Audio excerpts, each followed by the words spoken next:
Hey everybody, welcome to Fly Tying Monday. Hope everybody's doing well. Hope everybody's out enjoying some spring weather. It's raining here in Vermont today, but we had a stretch of very warm weather, as probably a lot of you in the East did, in the 80s, and that's a little too early to get warm. And I think it throws the fish off. Seems to when it gets hot really quickly, really fast, it seems to throw the fish off. I think they like a more gradual warming trend. So hopefully our temperatures will moderate, and they seem to be, and maybe we'll have an ordinary spring. So speaking of spring, we're going to tie a caddisfly because in a lot of rivers, caddis hatch quite early, particularly the granum or the shadfly, whatever you want to call it, the big tannish winged green-bodied caddisfly that hatches on most rivers in the East, kind of analogous to the Mother's Day caddis in the Western United States, because there's a bigger caddisfly that hatches in great numbers. So we're going to tie a caddis emerger today. And this one is called the Spotlight Caddis Emerger. And it is the favorite searching fly, kind of blind fishing dry fly of a number of people on the Orvis staff. It's also a nasty fly to tie. So we've been tying some pretty easy flies recently. So I decided to. I had never tied this fly before. I'd never fished it. I'm just going on other people's recommendations. I'm sure going to fish it now after hearing people talk about it. But it is there's a lot of stuff going on in this fly. So lots and lots and lots of stuff going on, and need to take your time. And one of the things I think that on this fly, you use any thread larger than 12/0 at your peril, because there are a lot of materials to tie in.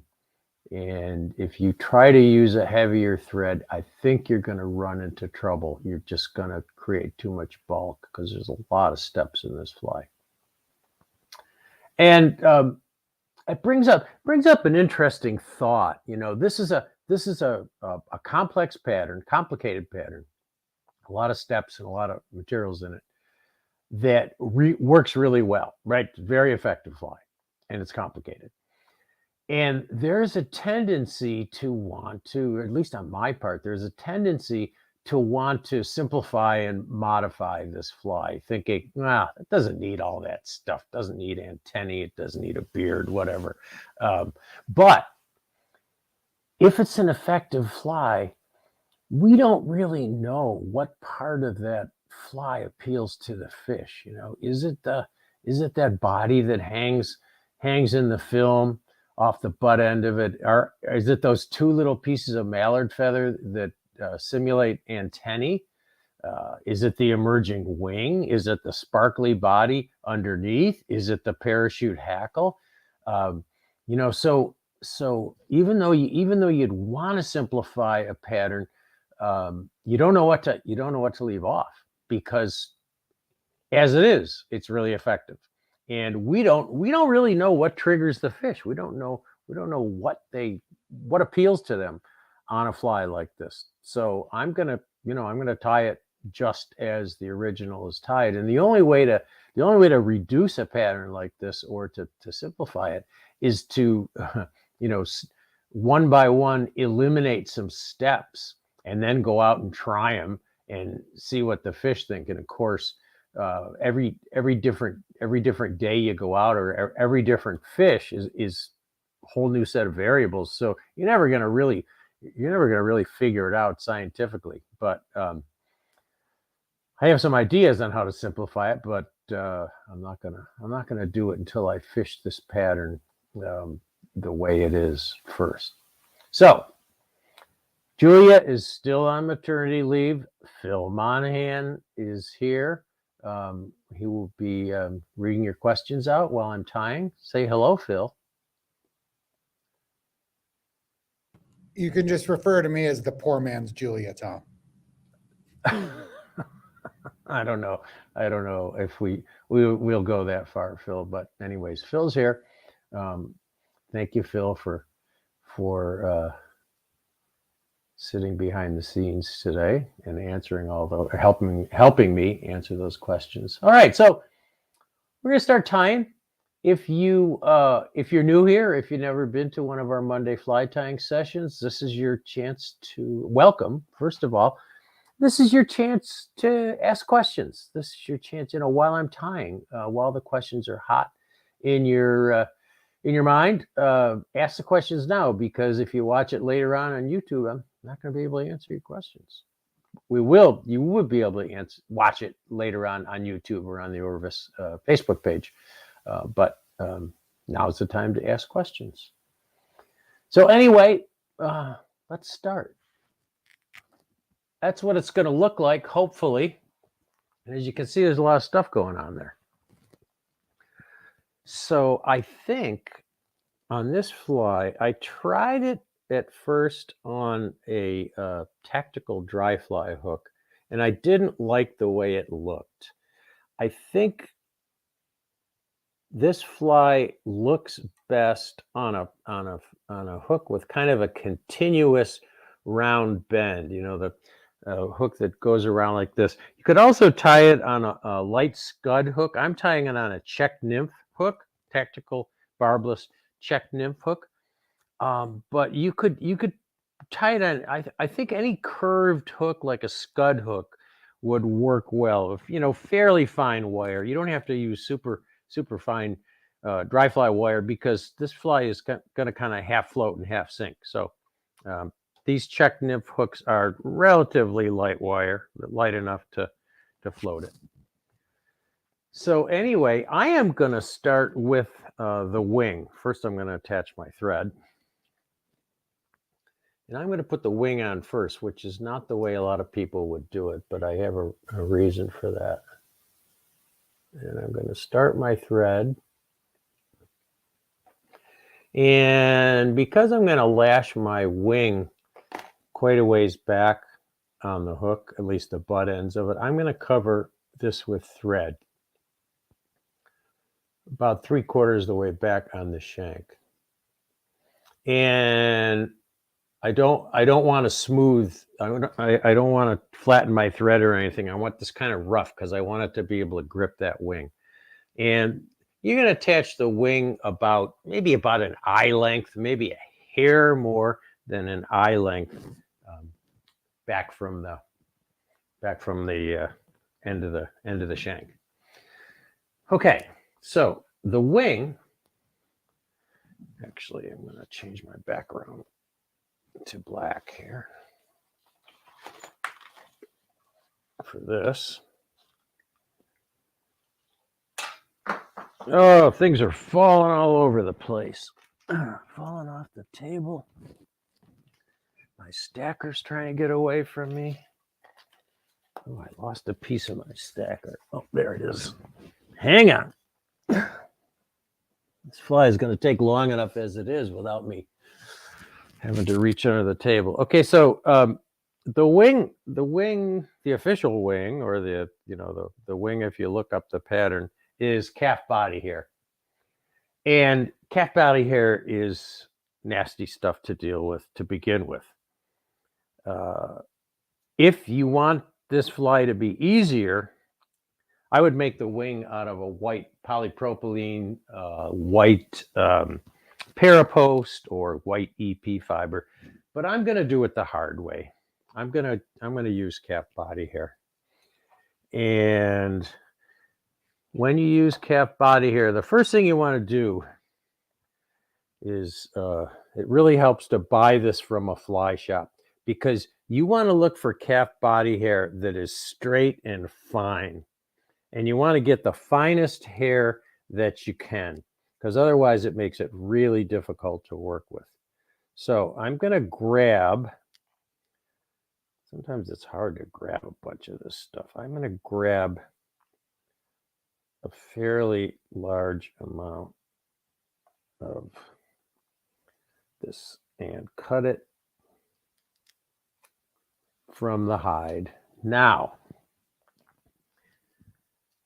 I like to deal with calf body hair differently than you would deal with deer hair.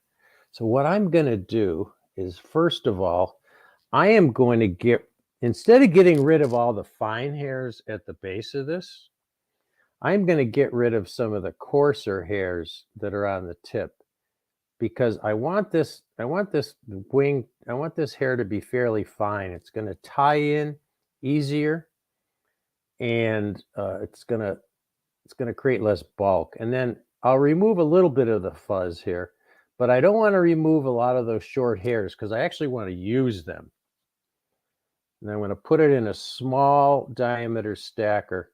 If you use stackers at all, it really helps to have a number of sizes of stackers. And this is a nice small diameter one for working with small stuff like this. And now you can see that's nice and even, nice and neat. Give you a little bit more light there. And I'm going to pull that out. And then I'm going to hold it by the tips. And then if I have any really fine fuzz, I'll get rid of it. But I'm not going to worry about this other end because I want that tapered anyways. And then I'm going to transfer it over to my hook. And you want this wing to be about a shank length. So it's fairly short shank, about like that.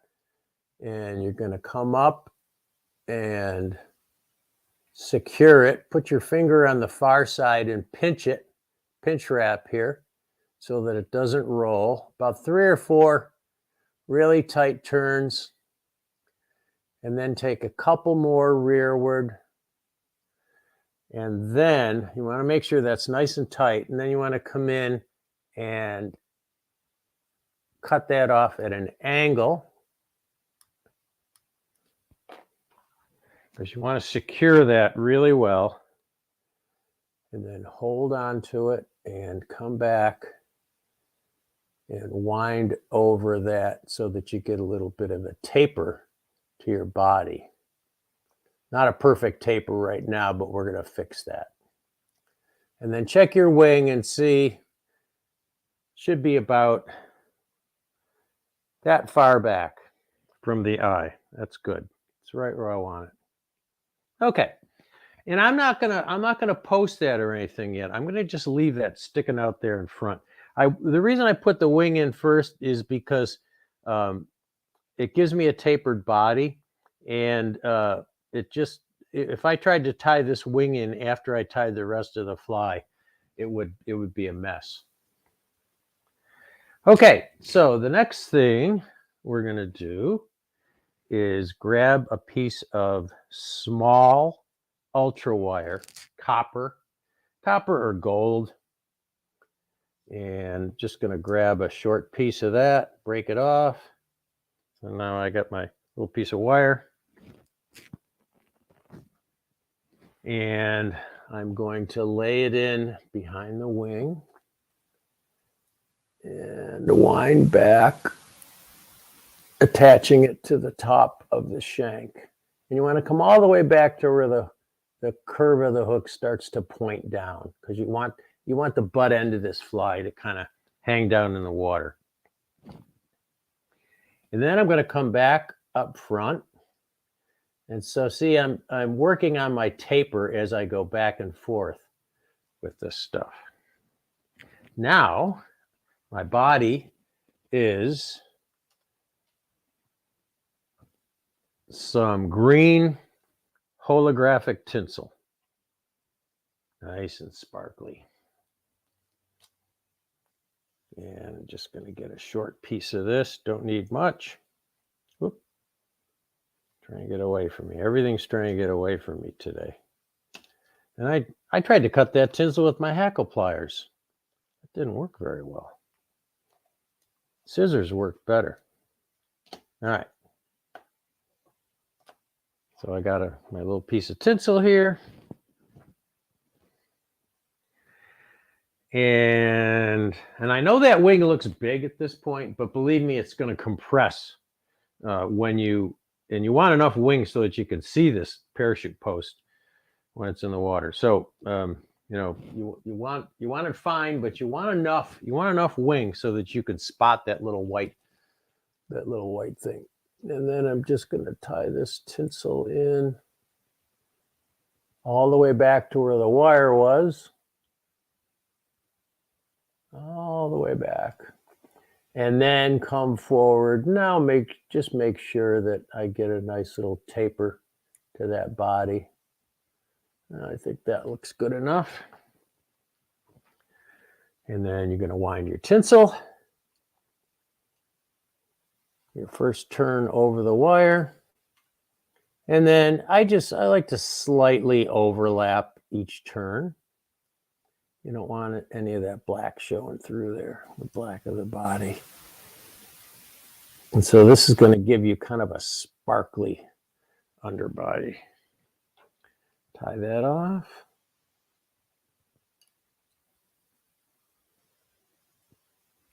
Like so. Trim it.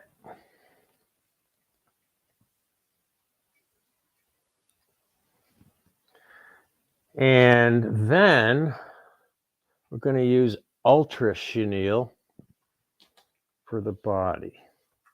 I'll just show you what the package looks like from that.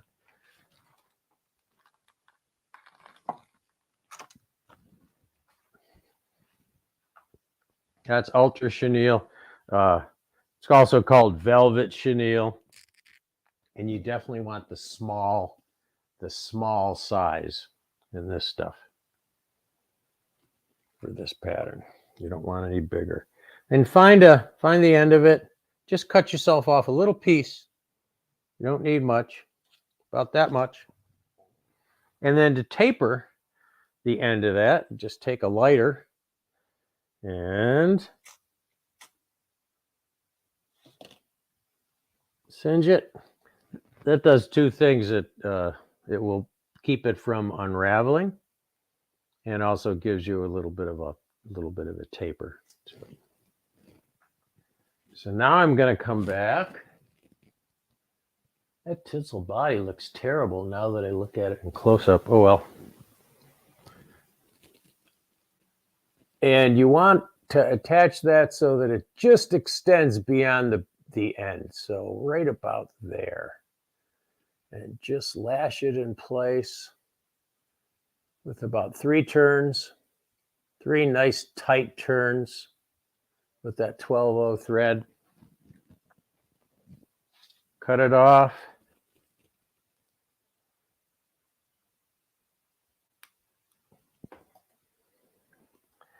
And now you're going to take a turn of wire first,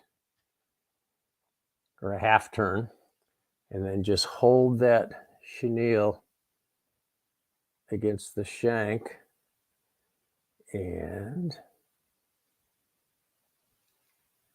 pull straight down on that body so that kind of stays on top. And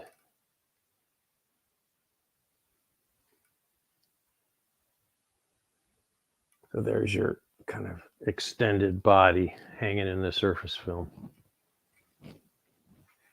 And then take a pair of pliers or a pair of scissors you don't like. I'm looking for oh, they're there.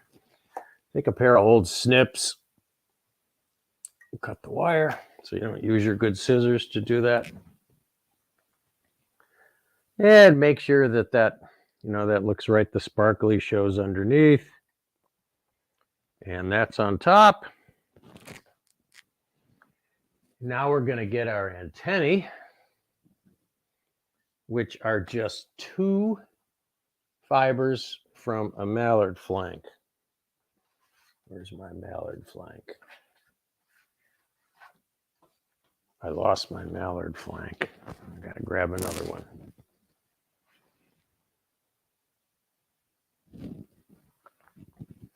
Here's one I've already used. So you're just gonna tease 2 fibers from here. And you could do this with a dubbing needle if you want, your bodkin. I just usually do it by hand. And just get 2 fibers and pluck or cut those off. I'm going to start that again. I'm going to cut them this time. All right, so now I got 2 fibers together. I like to tie them in together. And cut them off. You could use 4 too and do 2 on each side. These are the antennae. The antennae in a caddis, when it's emerging, actually stick backwards. So that's why these antennae are sticking backwards. It should be as long as the body, maybe even a little bit longer. And just take a couple turns on that and just leave it. Leave the butt ends hanging out there.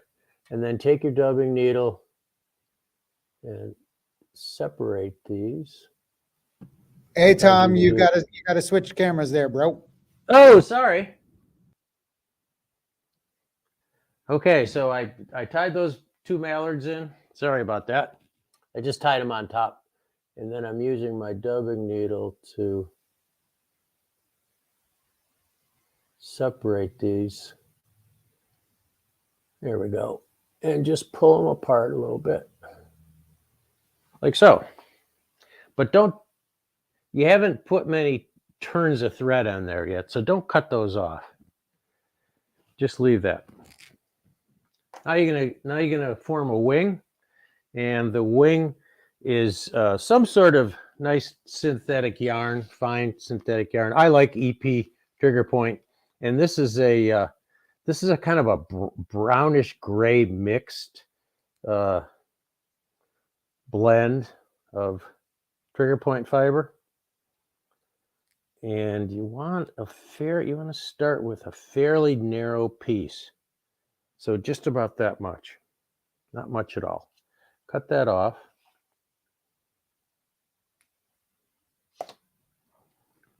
And then cut it into a smaller bunch. It's easier to work with, and put that other piece aside for some other flies. And then what you want to do is to lay this is kind of the emerging wing of the fly. So lay that between those antennae, take a couple turns, and then fold it over. I found that if I just tried to tie a piece in like this, just one single piece, it would pull out because I'm not taking many turns of thread. So by looping it in like that, it's gonna stay in there. It's gonna be secure. And then carefully, without cutting those beautiful antennae, trim the other piece so that it's even with the bottom piece. Now take a couple more turns, and then you can cut off the butt ends of that mallard. Like so. Make sure you still have, sometimes doing all this stuff will creep your wing forward, so make sure that you still have enough room there to finish that wing. All right, so far so good. What a nasty fly. Way too much stuff going on here. All right. Now, we're going to take a little hare's ear dubbing. This is a pre-made hare's ear that I made. I make it, usually take 2 ears and make a whole bunch of hare's ear. So I'm going to take a small amount of that, and about that much, and save the rest because you're going to need that in a minute. And gonna dub a little ball right in front of the wing. So gonna dub this hare's ear in here.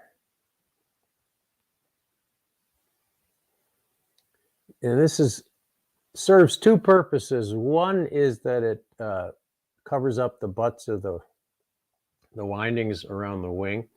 And it's also going to help you to kick up the partridge feather that you're going to. So I'm making a little bump there. And then I find it's easiest to turn this upside down. And going to prepare a partridge feather. Oh, I forgot my partridge skin.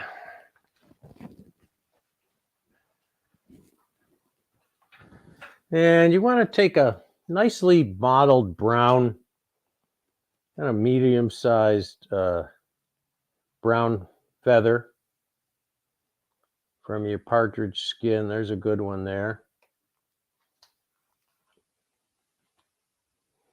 And remove the kind of the soft, wimpy pieces on the side. And then just take your scissors and cut the center out of that. It helps to tie it in. So you got two pieces on each side like that.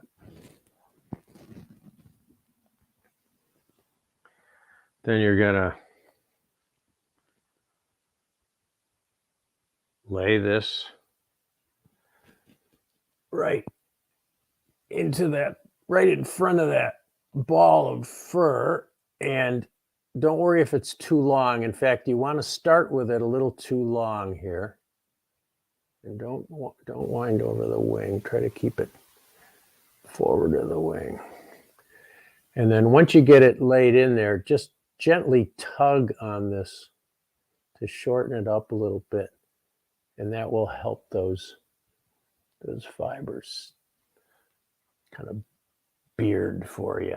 And then take a couple of tight turns. That'll help it. So these are the legs of the emerging fly. And then carefully cut that fiber away. Sometimes it gets stuck on the eye and you have to wiggle it a little bit. Couple more turns. Well, I'll turn it right side up. So now you got the legs hanging down there. Couple more turns to secure it. All right. So far, so good. And then you're going to raise your wing by pushing it back with your thumbnail and getting that thread right up in the base of the wing. And you may have to take a bunch of turns in here.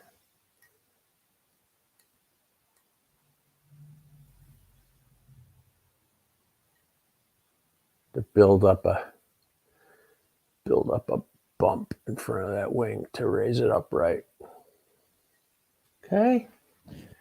And then that wing still looks big, and I wish it would stay that big, but it won't. You're going to post this, and to post a short little wing like this, you want to come around very loosely around the wing and then tighten. If you try to apply pressure all the way around the wing, if you try to apply firm pressure, especially on your first couple turns, your thread will just hop right over the wing. And you don't have to go all the way up yet. Okay, so there's our wing.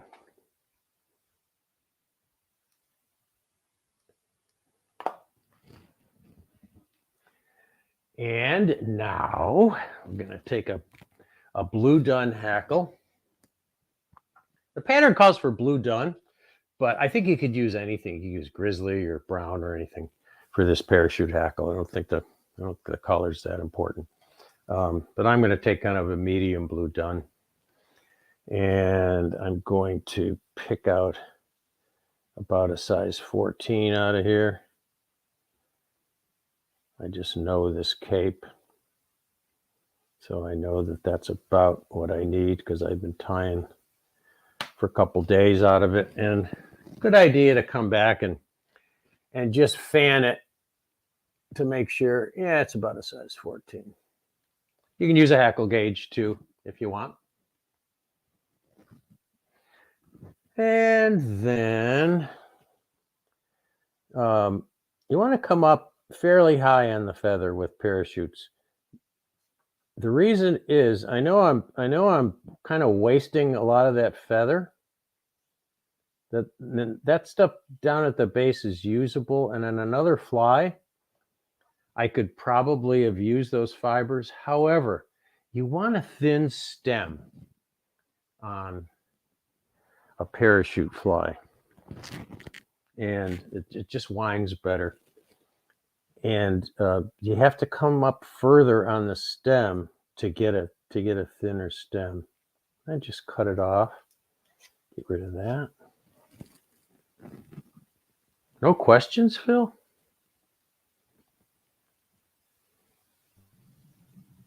I think everybody is just following along with rapt attention. Okay. And then I find that if I have the dull side pointing toward me, because I want the dull side down when I wind a parachute, I find that starting with the dull side forward or pointing toward me seems to work. So I'm gonna come up and maybe come up a little bit higher on the wing to give myself room to wrap that parachute hackle. And I've wound the stem. The stem is in that post. Hopefully that'll be enough. And now you can make sure that your thread is right in front of the wing. Take a couple extra turns just to secure that hackle stem, to make sure that it's not going to pull out when you wind it. Okay, and then again, make sure that thread is right in front of the wing. Then you can take your hackle pliers or your fingers, depending on how long the feather is. Sometimes I find that it's easier to start with my fingers and then grab it, but you do want to use hackle pliers with doing this, and I'll show you why.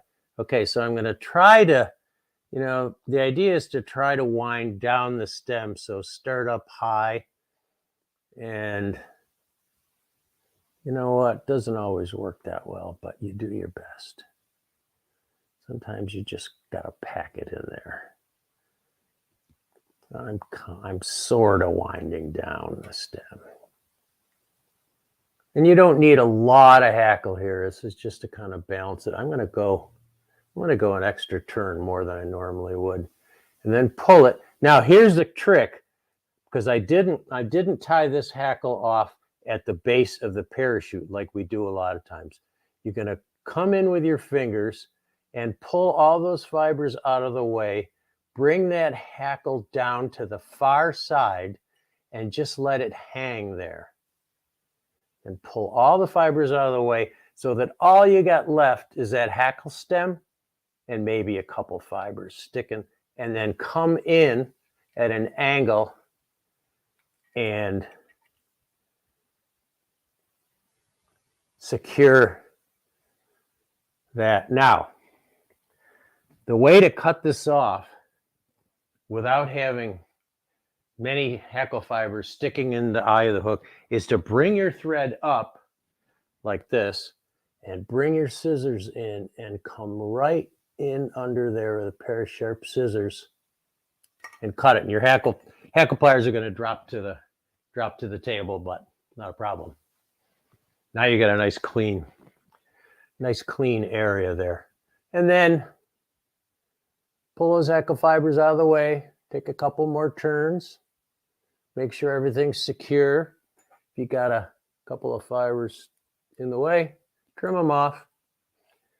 And now all we're going to do is wind a little bit of a here's your head, and we're done. Don't need much. Couple little pinches of hare's ear fur.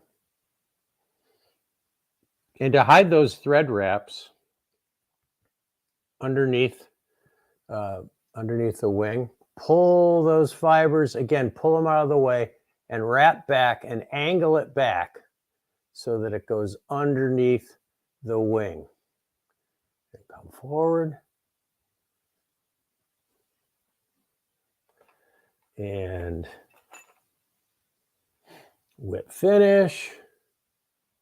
If you're handy with a whip finisher, you can do this without a hackle guard and not tie anything off. I didn't catch, I don't think I caught a single hackle fiber. I caught a couple of fibers of hare's ear there. And there is your spotlight caddis emerger. Wow, I did it. All right, are you ready for a couple questions? Yeah, I did it. Yeah, fire away with the questions. Okay. Pam wants to know if you get rid of your leftover material or do you have a little scrap box that you keep for all those odds and ends? Well, a lot of the odds and ends, like stems of hackles and stuff. Yeah, I have a little dust buster that I suck them up with, or throw them in the trash. Tips of like mallard and wood duck, I save those. Sometimes if I pluck the wrong size hackle, I'll put it in a box. I have a little box with scraps in it, but I don't.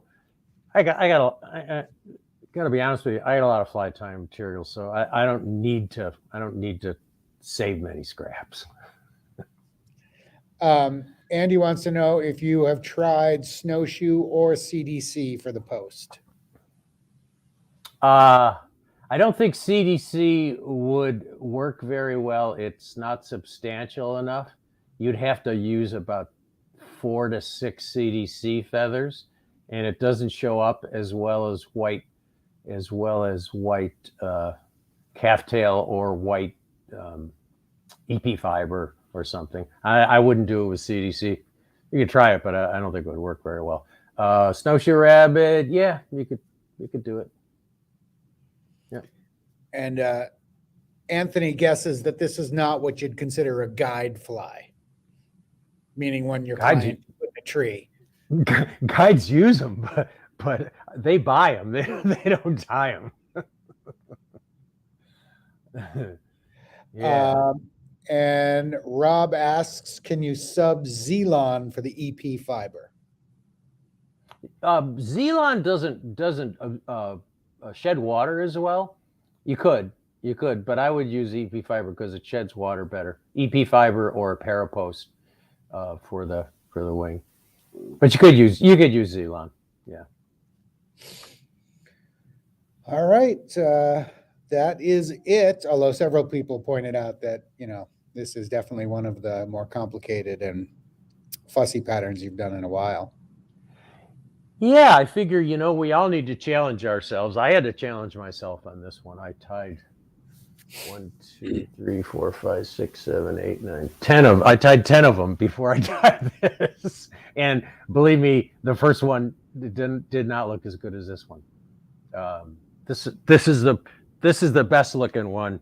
This is the best looking one that I've done. So it looks like the ones I buy in the store, Tom. Well, you can buy them for me now, Phil, because I got a lot of them. I'll sell you my rejects. Can I get my employee discount with you, Tom? Yeah, get your employee discount.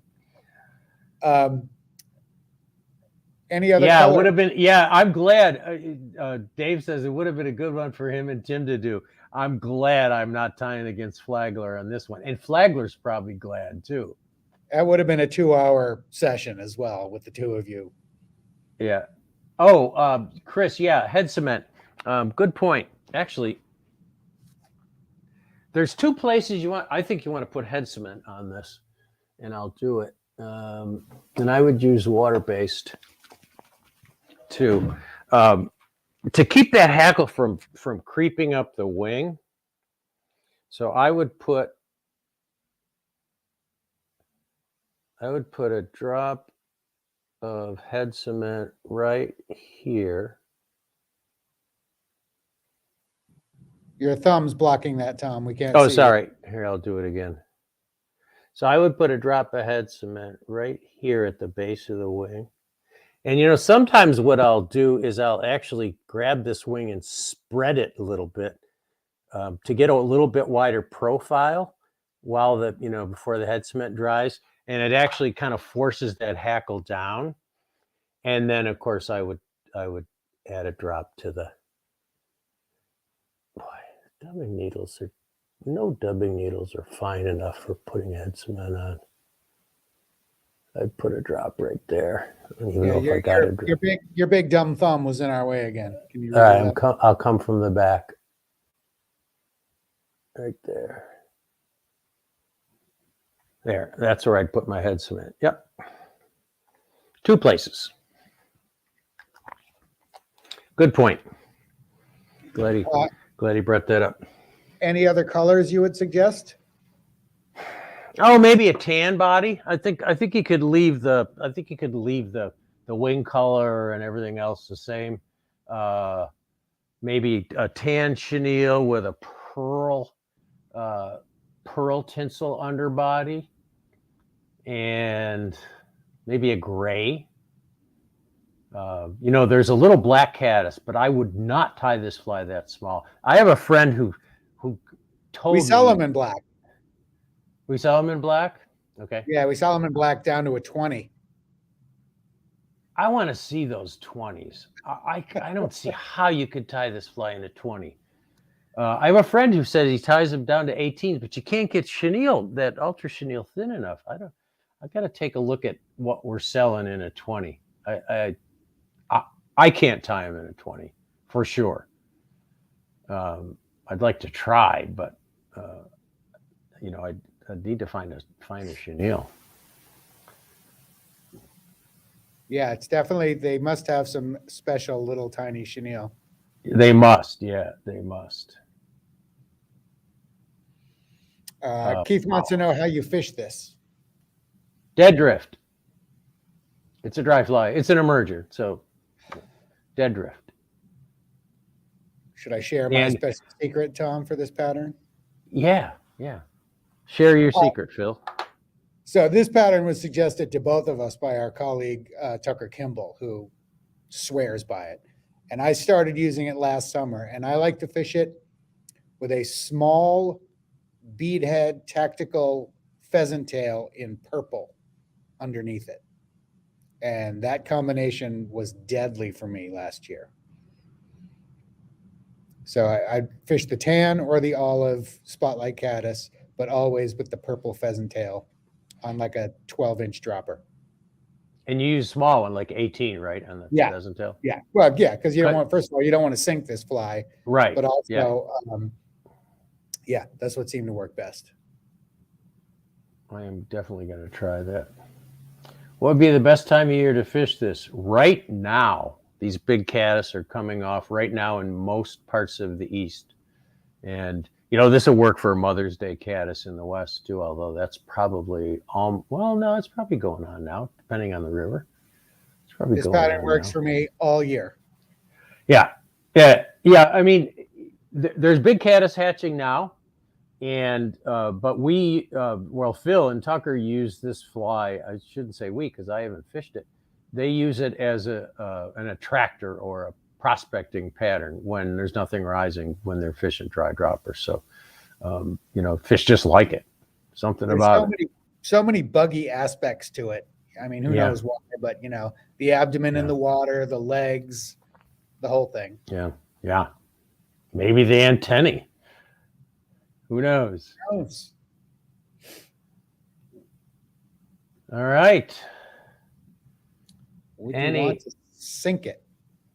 I've never tried to fish it sunk, but I've definitely been in situations where other flies I've used perform better sunk. So who knows? Yeah, parachute flies in general don't work that well sunk. You know, other types of dry flies do, like an Elcar caddis or a CDC caddis, but a parachute, when you sink it, it's kind of doesn't look that realistic because it's got that wing stick. I mean, that white wing sticking up is obviously just for us. We don't really want the fish to see that. Hopefully they don't see it, because that's for us to be able to spot this fly. So yeah, once you sink it, I wouldn't. I'd sink another dry fly long before I'd sink this one. But you could try it. Who knows? We've never tried it, so we don't know. It could work. What do we got next week, Tom?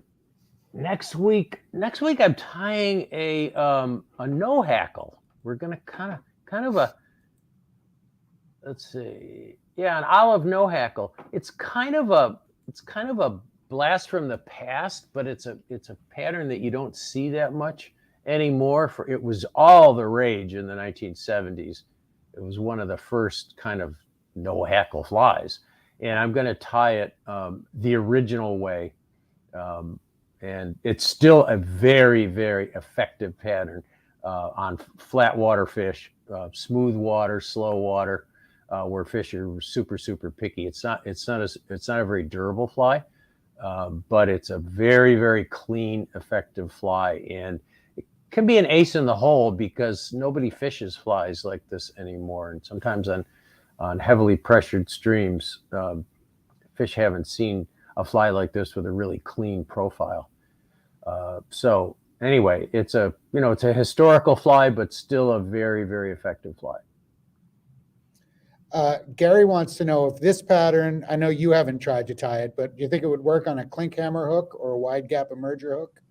Yeah, I think it would. I just didn't have any, but yeah, clink hammer hook or a wide gap emerger hook would probably be the best.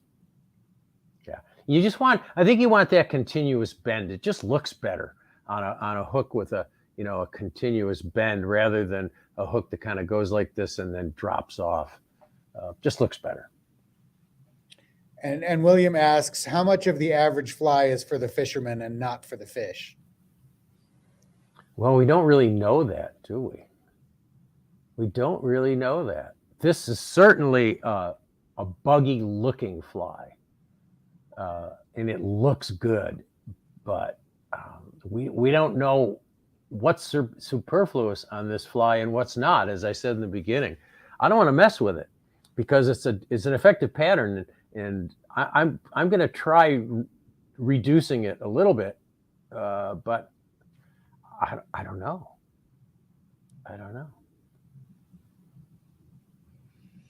All right, that's it for questions. Although, yeah. Okay. All right, everyone. Well, we'll see you next Monday, unless I have jury duty. There's an outside chance I could be on jury duty next Monday, but hopefully I won't. So anyway, think they'll let you live stream from jury duty? That could be interesting too. Yeah, I don't think so. We can let our audience help in the deliberations. I don't think they want me carting this setup into the jury room. There's a lot of stuff next to me here. As usual, we have a late question. Oh. What tinsel color would you use if you tied this in black or tan? Oh boy! Would you change the tinsel colors? I don't know. They have to look on the Orvis website and see what color they're using. I would tend to use a pearl as a contrast to the black chenille body, to really sparkle underneath. But I don't know. Don't know. Okay. Thank you all for your great questions today. Not a lot of questions today. I'm surprised, but because this is a complicated fly. But I don't. Did anybody tie along with me? Ed sometimes ties along with me. Did you tie along with us today, Ed? Anyway, try these out. You can always watch this on the replay again and go through the step-by-steps. But try them out and let us know how you do with them. Thanks, everyone. We'll see you next week.